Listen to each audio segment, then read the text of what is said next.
भारत में पहुंचले रूस राष्ट्रपति व्लादिमीर पुटिन गुरुवार संध्यारे तांकर स्वतंत्र विमान नୂଆ दिल्लीर पार्लामो विमान बंदर अवतरण करथिला। विमान बंदर रे तांको भव्य स्वागत करा जायतिला। खोद भारतर प्रधानमंत्री नरेंद्र मोदी प्रोटोकॉल भांगी तांको स्वागत करथिले। एही अवसर रे तांको गार्ड ऑफ ऑनर प्रदान करा जायतिला। दिल्ली में पहुंचा पर राति 8 पुटिन सम्मान में प्रधानमंत्री बासभवन में एक नैश्य भोजी प्रदान कर आसंता काली पुटिन राष्ट्रपति भवन जाई राष्ट्रपति द्रौपदी मुर्मू को साक्षात करेंगे। यापर प्रधानमंत्री मोदी और पुटिन मध्य द्विपाक्षिक आलोचना हो। यह अवसर में विभिन्न द्विपाक्षिक आलोचना होबार कार्यक्रम रही। विशेषकर दुई देश मध्य प्रतिरक्षा चुक्ति उपरे विश्वर नजर रही सूचना मिली।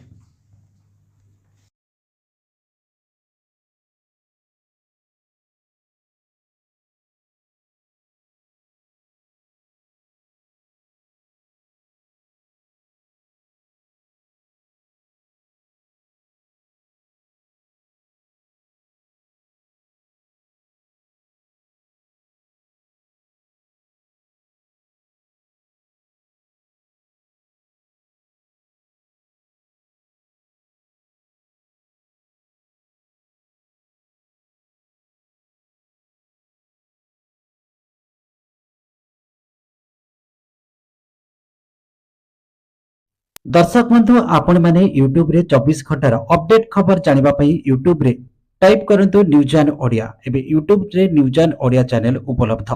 एतर उपभोग करंतु देखंतु जाडतु 24 घंटार अपडेट खबर। जदि आपनको हमर खबर प्रसारण भल लागिला लाइक शेयर कमेंट सब्सक्राइब करंतु। पार्श्व रे थिबा नोटिफिकेशन बेल उपरे प्रेस करंतु।